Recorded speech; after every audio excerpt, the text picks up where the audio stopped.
সরকারে যদি একটা কৃষি বান্ধব একটা এই বাজেট আমরা দিত তাহলে আমরা খুব কৃষকের তো লাগে যাবো আরো। শিক্ষা খাতে আরও বরাদ্দ বাড়ানোর জন্য আমি আবেদন জানাবো এবং বাংলাদেশে যে এমপিভুক্ত শিক্ষা প্রতিষ্ঠানগুলো আছে এই শিক্ষা প্রতিষ্ঠানগুলোর আয় নিয়ে সরকার যদি সদিচ্ছা থাকে তাহলে আমাদের এই প্রতিষ্ঠানগুলোকে সরকারিকরণ করতে পারে।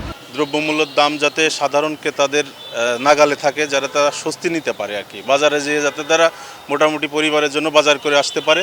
চাউল ডাউল তেল এসবের দাম যাতে কমে তাহলে আমাদের ভালো হয়। বিশেষ করে শিক্ষা খাত এবং স্বাস্থ্য খাতে সর্বোচ্চ বাজেট বরাদ্দ করবে, কারণ এই শিক্ষা এবং স্বাস্থ্য খাতটি এটা মানুষের জন্য, বাংলাদেশের গণমানুষের জন্য অত্যন্ত গুরুত্বপূর্ণ।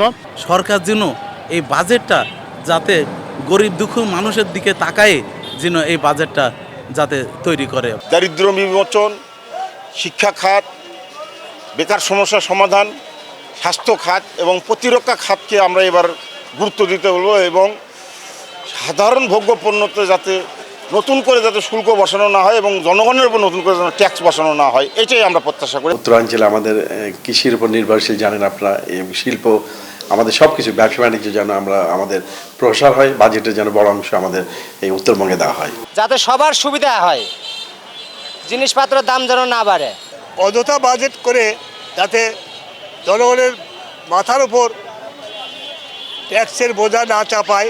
যে বাজেট জাতিকে উন্নতির দিকে নিয়ে যাবে এমন বাজেট চাই, যে বাজেট শিল্পায়ন হবে এমন বাজেট চাই, এদেশের মানুষ অভুক্ত থাকবে না।